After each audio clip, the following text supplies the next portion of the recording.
जमीन से 480 फीट ऊंचे 4500 साल पुराने इस पिरामिड के अंदर ऐसा क्या था जिसको सिर्फ देखने के लिए रिसर्चर्स ने एक रोबोटिक कैमरा पिरामिड के अंदर भेजा। एक जगह पर आकर रोबोटिक कैमरा रुक गया क्योंकि अब उसके सामने पत्थर का एक स्लैब था। रिसर्चर्स का मानना था कि इस स्लैब के पीछे जरूर कोई ऐसा राज छुपा है जो पिछले 4500 सालों से दफन है। ये राज इनको हर कीमत पर जानना ही था, इसलिए उन्होंने रोबोट के आगे एक ड्रिल मशीन लगाई जिसने उस पत्थर के स्लैब में बारीक छेद कर दिया। अब इस छेद के अंदर एक कैमरा भेजा गया जिसने स्लैब के उस पार एक ऐसा मंजर देखा जो पिछले 4500 सालों से किसी ने भी नहीं देखा था। तो दोस्तों, शिक्षा मंत्र के वीडियोस में एक बार फिर से आपका स्वागत करती हूँ। दोस्तों, मिस्र यानी इजिप्ट में टोटल 138 तरीन पिरामिड्स मौजूद हैं, जिन्होंने पिछले हजारों सालों से दर्जनों अर्थक्वेक और कई खतरनाक तूफानों का सामना भी किया है। लेकिन मजाल है इनमें से कोई एक भी इधर से उधर हुआ हो। इनमें से सबसे ऊंचा और बड़ा pyramid the great pyramid of Giza कहलाता है और इस पिरामिड का बेस का एरिया 13 एकर्स है। यानी इस पिरामिड के अंदर हैरत अंगेज तौर पे एक दो नहीं बल्कि पूरी 9 फुटबॉल फील्ड आराम से फिट आ सकती है। एक एस्टिमेट के हिसाब से इस पिरामिड में टोटल 23 लाख बड़े बड़े पत्थरों का इस्तेमाल हुआ है दोस्तों, जिनमें से कई पत्थरों का वजन 50 टन भी था। अगर इसके टोटल वजन का अंदाजा लगाया जाए तो इस पिरामिड का वजन 60 लाख टन है, जो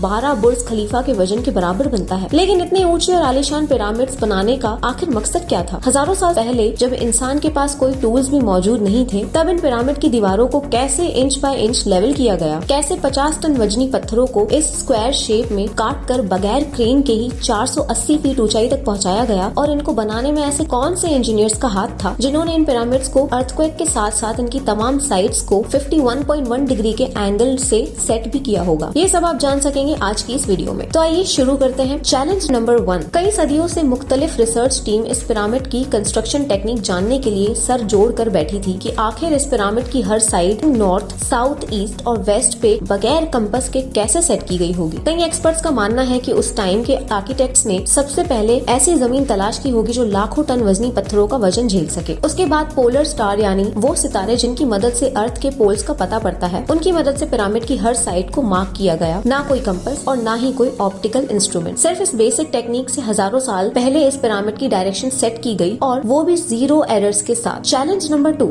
अगला चैलेंज था जमीन को लेवल करने का। जिस 13 एकड़ की जमीन पर इस पिरामिड को बनाना था, उसका लेवल थोड़ा सा भी आउट होता तो 30 लाख पत्थरों के इस पहाड़ का खड़ा होना बिल्कुल भी मुमकिन ही नहीं था। अब इस जमीन को लेवल करने के लिए उस टाइम के इंजीनियर्स के पास तो ना ही लेजर लेवलर था और ना ही बबल लेवल था। एक्सपर्ट्स का मानना है कि कंस्ट्रक्शन साइट की चारों साइड्स पर खड्डा कर उसमें पानी डाला गया होगा, और फिर एक साइड के पानी के लेवल से दूसरे साइड के पानी के लेवल को मैच किया गया होगा। जो जमीन का हिस्सा पानी के लेवल से मैच नहीं कर रहा होगा, उसको छेनी और हथौड़ों की मदद से काट कर लेवल किया गया होगा। कई एक्सपर्ट्स का मानना ये भी है कि एंशिएंट इंजीनियर्स ने इस सिंपल टूल का भी इस्तेमाल किया, जिसकी दोनों साइड्स भी लकड़ियां और उसके ठीक सेंटर पे एक रस्सी से पत्थर बंधा हुआ है। अगर पत्थर जमीन से टच हो गया और उसकी रस्सी ठीक सेंटर पर यानी लाइन पर आ रही होगी, तो इसका मतलब है कि बीच की जमीन परफेक्ट लेवल यानी परफेक्ट लीन लेवल पे है। Challenge number 3। अब पिरामिड के कंस्ट्रक्शन साइट पे डायरेक्शंस भी सेट थी, मार्किंग भी हो चुकी थी और जमीन का लेवल भी सेट था। अब बारी थी कंस्ट्रक्शन स्टार्ट करने की, जिस पर लाखों टन वजनी बड़े पत्थर रिक्वायर्ड थे। लेकिन ये पत्थर काटने के लिए ना ही उनके पास ग्राइंडर थे और ना ही जैक हैमर। लेकिन फिर भी उन्होंने 50 टन वजनी पत्थर काटे भी और उनको इस स्क्वायर या रेक्टेंगल शेप भी दिया। लेकिन आखिर किसकी मदद से? जी हाँ, यही वो सिर्फ एक टूल था जिसकी मदद से पत्थरों को काटा गया। एक्सपर्ट्स का मानना है कि पिरामिड की कंस्ट्रक्शन में इस्तेमाल होने वाली छेनी सिर्फ कॉपर से नहीं बनी थी, क्योंकि उनको ये भी बात मालूम थी कि कॉपर नरम होता है और पत्थर नहीं काट सकता। इसलिए इसमें एक केमिकल आर्सेनिक भी शामिल किया गया था। कॉपर और आर्सेनिक से बनाई जाने वाली छेनी लकड़ियों के हथौड़े से पत्थरों पर ठोकी जाती थी और कई घंटों की मेहनत के बाद बड़े बड़े पत्थर शेप में लाए जाते थे। Challenge number 4। अब चूंकि एक खास किस्म का पत्थर जिसको आज हम लाइमस्टोन जानते हैं, उसकी कटाई पिरामिड कंस्ट्रक्शन साइट गीजा से 250 किलोमीटर दूर टोरा के शहर में हो रही थी। अब परेशानी ये थी कि पत्थर गीजा तक ट्रांसपोर्ट कैसे करें। हर एक पत्थर 50 टन यानी 50,000 किलोग्राम के बराबर था, जो तकरीबन 3 पैसेंजर बस के वजन के बराबर बनता है, और ऐसे 30 लाख पत्थर सिर्फ एक पिरामिड में इस्तेमाल होने थे। इतना ज्यादा वजन ट्रांसपोर्ट करने के लिए ना ही उस दौर में कोई जानवर काम आ सकता था और ना ही उनके पास ट्रक मौजूद थे। अगर आजकल के जदीद दौर में भी ये काम करना पड़े तो ट्रांसपोर्ट कंपनीज को अच्छा खासा टफ टाइम आएगा। हैरत अंगेज तौर पे ये काम वर्कर्स और कश्तियों की मदद से किया ही गया। जी हाँ, टोरा और गीजा के दरमियान मौजूद नदी का फायदा उठाया गया और बड़ी बड़ी कश्तियों में पत्थर लाद कर पिरामिड साइट पर पहुंचाए गए। एक्सपर्ट्स का मानना था कि ये काम इतना आसान नहीं था। शेप्स में इतने बड़े पत्थर की लोडिंग और अनलोडिंग में कम से कम 500 मजदूरों की आर्मी एक ही वक्त में लगा दी गई होगी। Challenge number 5। जो एक्सपर्ट्स की टीम उस पिरामिड की कंस्ट्रक्शन पर रिसर्च कर रही थी, उनको अब अपने कई सवालों के जवाब मिल चुके थे, लेकिन एक बात उनको हर वक्त सता रही थी कि लाइमस्टोन कट भी गए, ट्रांसपोर्ट भी हो गए और कंस्ट्रक्शन के दौरान एक के ऊपर एक लगना भी शुरू हो गए। मसला ये था कि पत्थर इतनी ऊंचाई तक आखिर पहुंचाए कैसे गए होंगे। कई एक्सपर्ट्स का मानना है कि पिरामिड की कंस्ट्रक्शन से पहले ही ये प्लान कर लिया गया था, या तो ये स्पाइरल ट्रैक के जरिए ऊपर गए होंगे या फिर जिगजैग तरीके से। लेकिन ये बात तो तय है कि 50,000 kg के पत्थर ऊपर मौजूद मजदूरों के आर्मी की मदद से ही किए गए होंगे। चैलेंज नंबर 6 था, बात सिर्फ लाखों मजदूरों छैनी हथौड़े से लाइमस्टोन काटने और इतने बड़े पत्थरों को ट्रांसपोर्ट करने की ही नहीं थी दोस्तों। इस पिरामिड के अंदर कंपार्टमेंट, उनके अंदर जाने का रास्ता और कई छोटी छोटी सुरंगें भी बनाई गई थी। बाकी सब चीजें तो ठीक थी, लेकिन एक चीज एक्सपर्ट्स को